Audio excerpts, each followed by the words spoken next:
Hi everyone, and welcome back to the 6th of my 21 wildlife walks. Today I'm up here in Norfolk to celebrate the BTO's 90th anniversary. They're hosting an evening social event and also an open day which I'm helping out at. So I thought it'd be a brilliant opportunity to do a walk here at the BTO's only nature reserve, Nunnery Lakes, and to talk a bit more about the BTO's work with a special guest.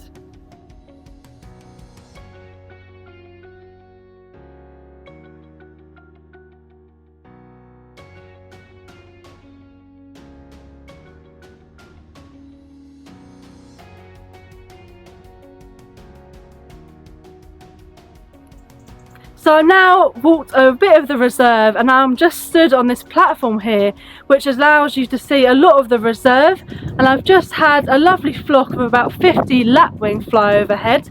There's also been lots of reed warblers singing away in the reeds, lots of sand martins, house martins and swifts flying overhead feeding on the wing, and also below me on the river here I've seen some lovely banded demoiselles.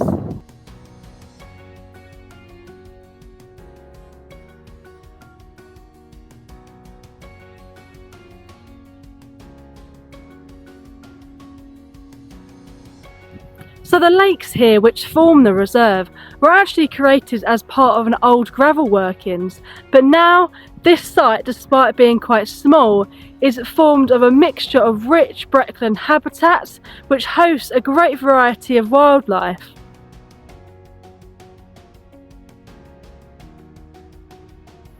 And behind me I've just been watching a small group of tufted duck, including a female with some very young, very cute chicks.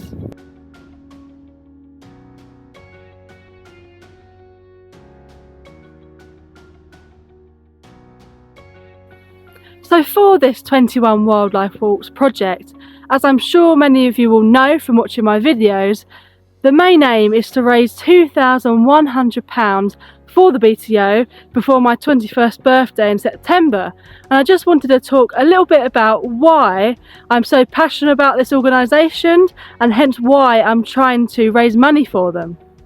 I first became involved with the BTO aged 13 when I visited BTO Bird Camp, a free residential weekend they run every year, now in all 4 countries of the UK.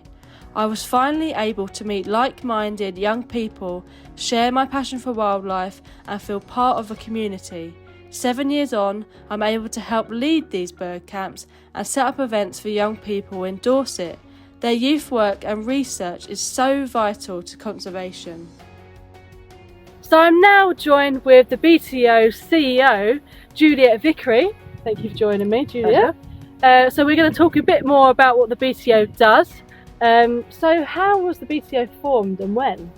So the BTO was formed pretty much 90 years to the day by a group of pioneering environmentalists who, and this is a quote that we use this phrase, they saw the potential for what they called cooperative bird watching, what we now call citizen science probably. Cooperative bird watching for bird conservation, the value of that, the potential of that, and that's why they formed. Brilliant. That's great. So what is the BTO's sort of main aims as an organisation?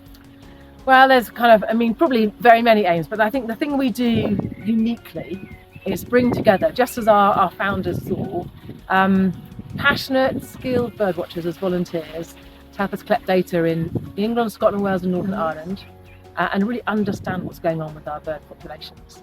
And I'd say probably know more about our birds in Britain than almost any other country in the world as a result of this extraordinary kind of partnership between volunteers and professional staff at the BTO.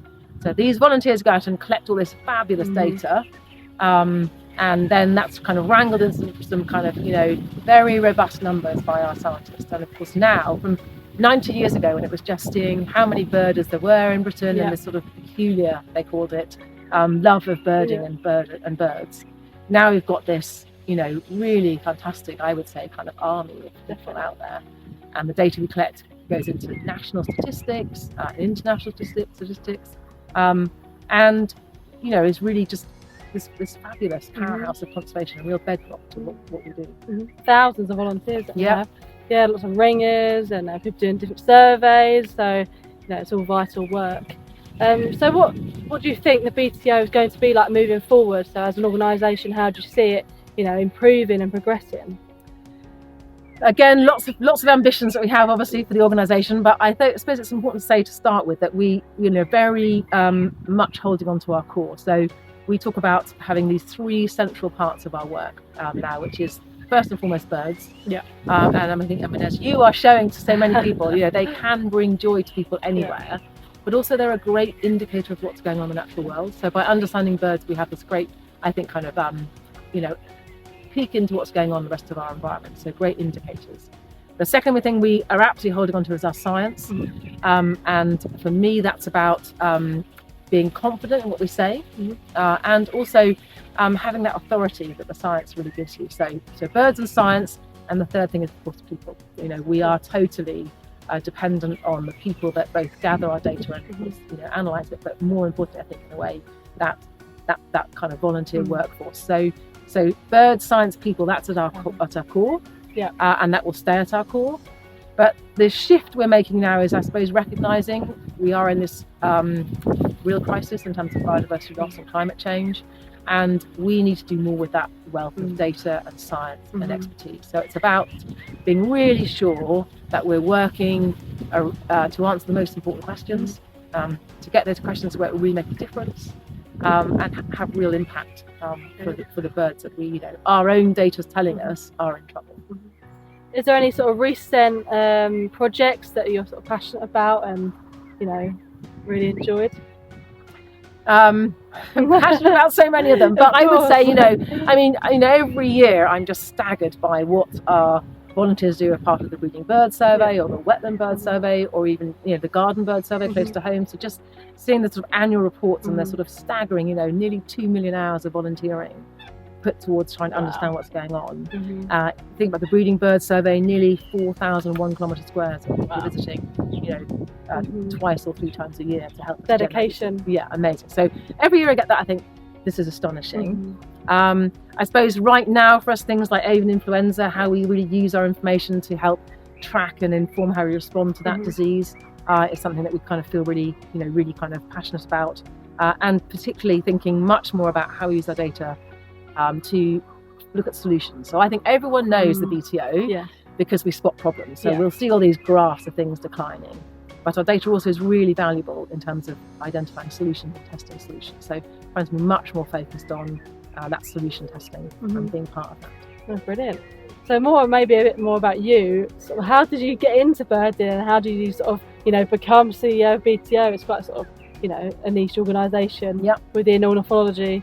So maybe a bit more about how. Yeah, well, I never set out to be where I am now, and I'm obviously absolutely thrilled that I am. And when I started the job, I felt a little bit underqualified in terms of my birding background. So I wasn't a passionate birder as a child. But now I feel that's an advantage because I absolutely believe you don't have to know what every bird is to enjoy it. No, of course not.